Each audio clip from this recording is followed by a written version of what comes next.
What on guys, Commander, and welcome to a new video on something that I haven't ever done before, but I wanted to try out. Now, I get asked an awful lot about what parts you should put into a new build.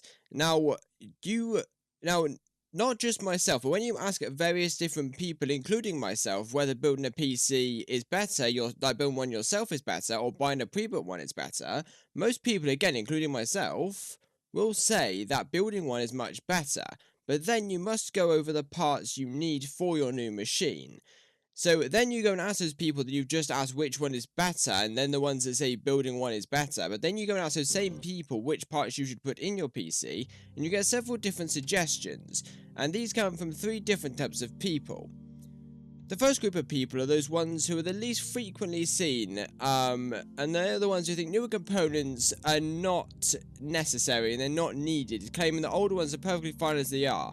These are often the people who have computers with single-core Celeron CPUs, 500 megabytes of RAM, and a 500 gigabyte hard disk drive, or less for that matter. You then get the next group of people who are the other extreme. People who think that everyone, regardless of their needs, should have an i9-9900K, 2 SLI 2080 Ti's, a 4TB SSD, 1 petabyte of hard disk drive storage, and 128 gigs of DDR5 memory that for some reason isn't actually out yet. And the third group of people are the ones you see more frequently in the first group, but not as frequently as the second group.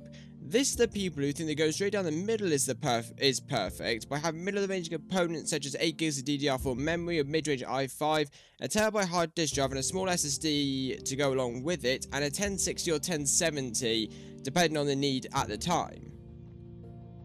Are any of them wrong? Is one more worthwhile listening to the others? Well, to find out, we need to look at a few different things.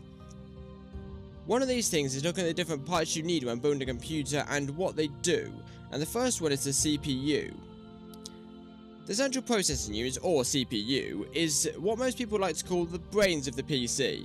It sends signals across your different parts of the computer, allowing them to function more like how a brain works, kind of thing. So your brain functions allows all your different other body parts of your body to function, and it sends signals down, and it how it works. The CPU comes in various number of different specs, however. The core count is one of them, and this is what allows your computer to multitask. For example, 4 cores will be able to multitask more than 2 cores or even 1 core, and 6 or 7 cores in the new CPUs will be able to multitask a lot more than that. Then there is the clock speed, which is the speed at which your CPU processes information. Now, most modern laptop CPUs are above 2 GHz, unless of course they're U-based processors, which are about 1.5 to 2 GHz in themselves. Most modern PC CPUs, however, are at least 3 GHz, but more recently have become more 4.5 GHz as we're getting into the i9s. And the term of overclocking is a bit more advanced, which just basically makes your clock speed increase by increasing the power that you give your CPU, but it's not necessary for this video, so I won't go into detail. CPU coolers are also something else that you need to look into as well when buying CPUs. Some CPUs have coolers included in their boxing, and they're the ones that don't generate an awful lot of heat, so a normal stock cooler by Intel or AMD will be enough to keep it in its respective temperatures. But then you get into the more powerful CPUs like the i7-7700K or the 8700K, which you would need a liquid cooler because of the temperatures that they reach. Most CPUs that will be alright with an air cooler come with a stock cooler. How I determined it is if it comes with a stock cooler, it's perfectly fine with air cooling. If it doesn't come with a stock cooler, then it would need a liquid cooler. It's not the best way to work it out, because some of the ones that don't come with air coolers and stock coolers built in with them can be perfectly fine with air coolers, but that's the way I work it out. Something else you need to look out for is if you're not going to be using a dedicated GPU, then you need to make sure that your CPU has integrated graphics. Now, integrated graphics is the use of an inbuilt GPU inside your processor to make a picture on your screen, much like a dedicated GPU does as well. Although this is the cheaper way of doing things, because you're using different parts of your CPU, So, for example, just processing information and gaming at the same time, it tends to give it a bit more, it gives it more to do, but it puts more strain on the CPU in itself because it's got to do more than one thing. So, for example, if you're just like typing up a Word document, for example, it shouldn't be too bad because it's just picturing a screen just static most of the time and just typing on a few words, which is relatively simple. But when you get into gaming, it wouldn't be worth it because it wouldn't perform as well as a dedicated GPU. AMD CPUs especially don't necessarily have integrated graphics inside them, although most Ryzen CPUs now have integrated graphics in them, so there's no need for a concern with those Ryzen CPUs, but I would make sure just to be on the safe side. The next point you need to look at is the RAM, or random access memory. It's a type of computer storage that stores data and machine code that is currently being used. Usually data on RAM is more easier to access but is lost whenever the computer is turned off. This is to allow programs that require a lot of instant storage to make programs run but doesn't need to store that data. Chrome, for example. Anyone who uses Chrome on a regular basis knows that there isn't much else you can do whilst using Chrome while it's active because of the sheer amount of RAM it uses, especially if you've got 4 or 8 gigs of RAM inside your system. This is why you need to make sure you have enough of it. Now, in my opinion, most people nowadays should have at least 8 gigs of RAM in their system. Given another few years, it is going to become paramount that you have 16 gigs of RAM in it because a lot more programs are using more and more RAM, and if Chrome carries on the way it's going, 16 gigs of RAM is not going to be enough to run Chrome as it is. As far as specs for RAM is concerned, it's just mainly the DDR factor that most people building a PC now are being concerned about, and in my opinion, you should definitely have DDR4. Don't bother with DDR3 unless it's an option for the motherboard compatibility. Don't bother with DDR400 or DDR2. DDR3 as a bare minimum because some boards are only compatible with DDR3, but 9 out of 10 of them nowadays, most new ones are compatible with DDR4. More compatible with DDR4, but if necessary as a bare minimum, go with DDR3. But DDR4 is the most up-to-date version at the moment. DDR5 is coming soon, but it's not been released yet, and there isn't actually a release date for it. But DDR4 is the one that I recommend anybody to go for. RAM speeds is another something that's been advertised as well, but it's not something in my own experience that I can say that I can tell a difference between. I've just upgraded from a 2400 MHz RAM kit to 3000 MHz RAM kit, and I can't see a difference personally, so I'm not going to go into detail about the RAM speeds. The other part you need to take close attention to is the GPU. Although this is not one of your more essential parts for your computer to include into your system, with more and more CPUs nowadays becoming included with integrated graphics, which are fine for browsing the web and write up documents, but if you want to use your computer for gaming and stuff like that, to increase strain on your CPU, integrated GPUs often don't work, so dedicated GPUs are more recommended for that. So GPU specs are measured in VRAM, Visual Random Access Memory, in other words, which unlike normal RAM is used for creating a visual picture on your computer screen, and just basically the more visual RAM you have, the more FPS and whatever you get. So that is for gaming. That is the one thing that that you need to work out. So clock speed for your CPU, the amount of RAM you have, and GPU video RAM as well. That's how you get the better frames and better performance from your system, by combining those things in all together. The other thing that's measured on GPUs is clock speeds, but it's not closely focused on, and normally the higher the better for that, so I'm not going to go into too much detail with that. After that, you need to look at what storage you're going to use. Now, there are two different types of storage devices: hard drives, or HDDs as they're very often referred to, which are mechanical drives with moving parts. These are cheaper, but they don't last as long. because the parts inside get worn quicker, but when they do go wrong, and they are going to go wrong, they start to slow down in performance, and this is good because it gives you sort of warning. So as soon as your mechanical drive starts to slow down and be really sluggish and doesn't load things as quickly, you can pretty much guarantee then that your mechanical hard drive is going to die. So then you've got a bit of like advanced warning to back up your files, and before your hard drive eventually dies off completely. Solid state drives, or SSDs on the other hand, have no moving parts and are all electronic. Now these are becoming a bit more expensive than hard disk drives, but they are much faster and they last a lot longer. But unfortunately, unlike mechanical hard drives, they don't give you a warning when they're going to break. SSDs are very much like car batteries, that they could be working one day, then the next day they just die completely without any warning, give you no time to back up your system. Now, this is the reason why I always say to people to have your to have a separate drive with all of your dedicated files on it, because on like a small SSD at the time being, because of the relatively like new technology in SSDs. I've got a 128GB SSD that I've got my operating system on my PC. So if for whatever reason my SSD that's got my operating system on it decides to break all of a sudden, I can then just reinstall Windows on another storage device, and all my files are still there and completely safe because because they're on a different drive.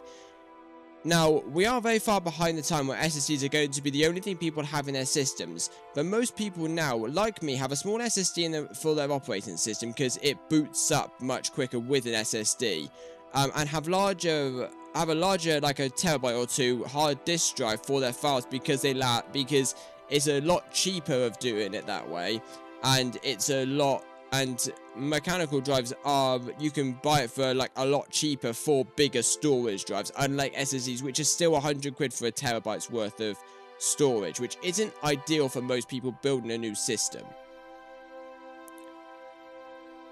Computer cases and motherboards, however, have no specs that increase the performance, so long as they are compatible with the rest of your system. So you can use a website like PC Part Picker, which is what I'd recommend to do this. It basically allows you to put all your parts together that you want for your new system. It'll tell you if there are any incompatibilities with any of the parts.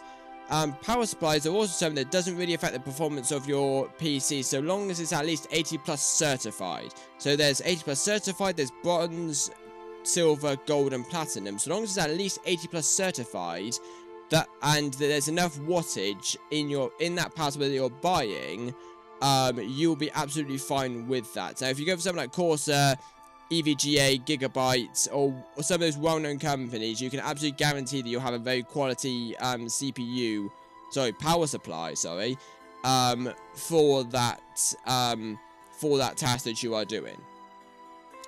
And also, you can use PC Part Picker for finding out how much wattage you need as well. Because once you put all your parts in the website that you want to use, it'll tell you how much wattage it's going to use.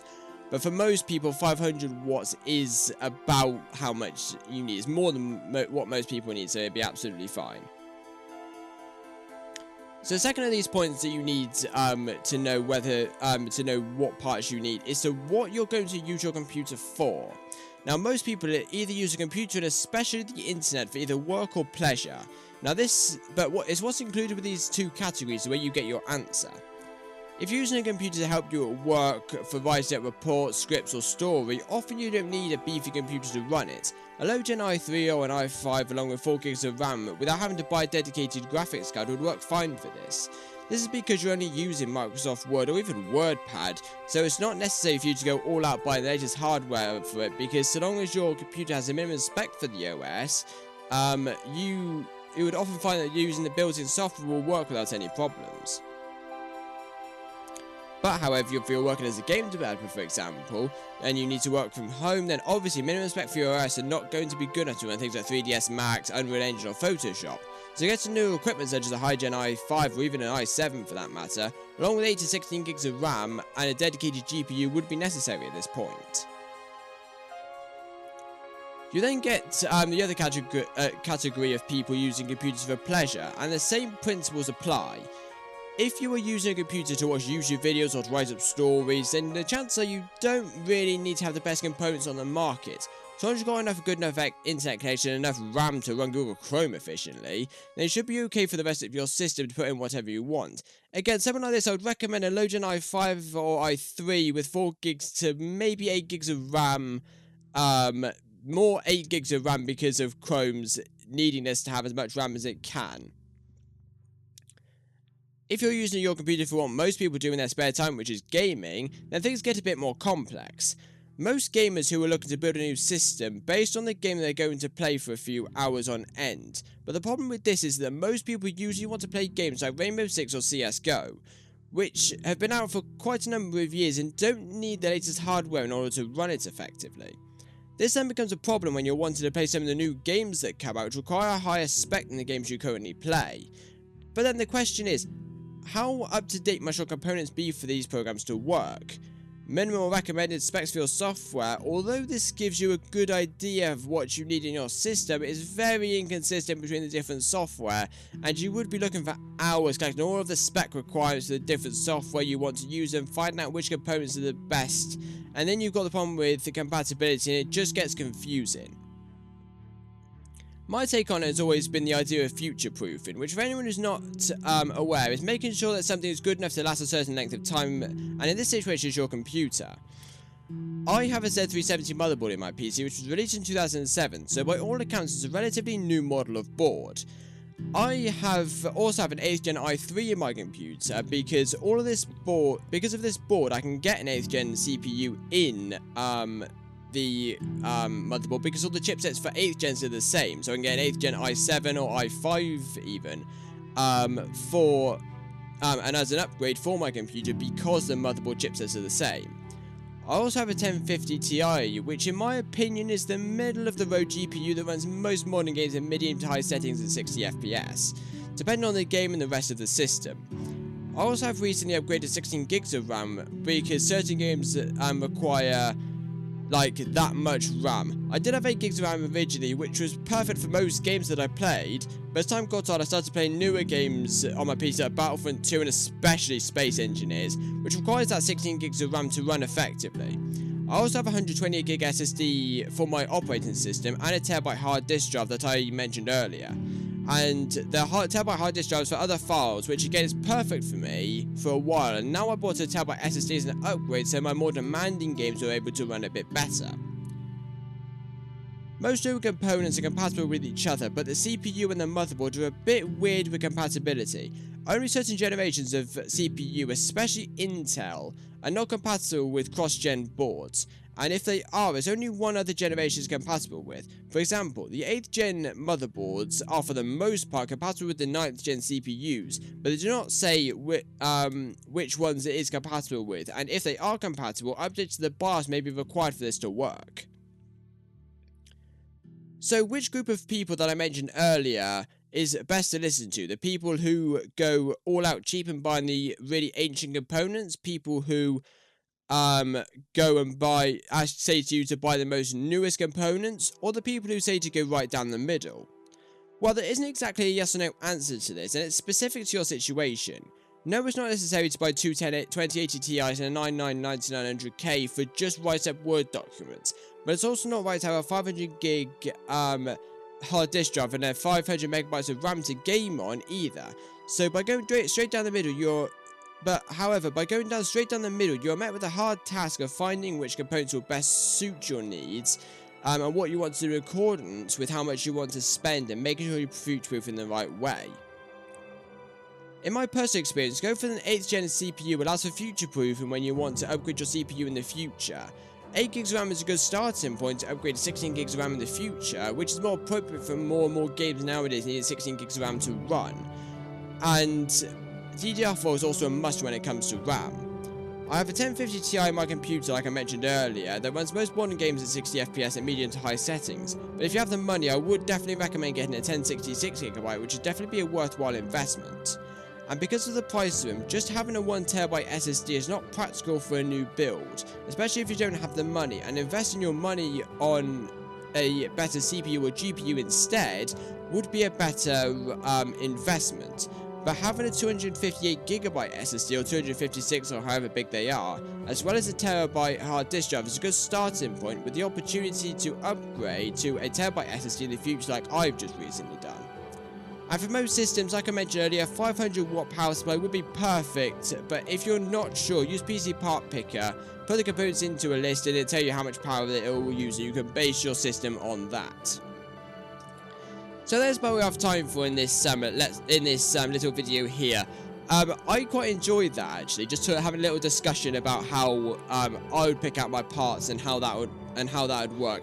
I like doing things like this because it's sort of where I strive. Like, I spend my days doing, like, explaining what I've just explained to people just in day-to-day life who want to build a new system but don't know what PC parts they want to use and whether this is better than this or whatever. So I really enjoyed that. Now, if there's anything that I've missed out or any details that I have missed, leave in the comment section below. And if it's a recurring subject or there's a massive thing that I've missed, I will make a separate video on it. If you have any sort of questions, leave them in the comment section down below and I'll try and answer them in the best way that I can. But that is about what I have time for in this video here. I hope you guys have enjoyed. If you did enjoy, don't forget to smash that like button and hit that subscribe button for more awesome gaming or like explanation tech content. And I shall see you all later. Bye!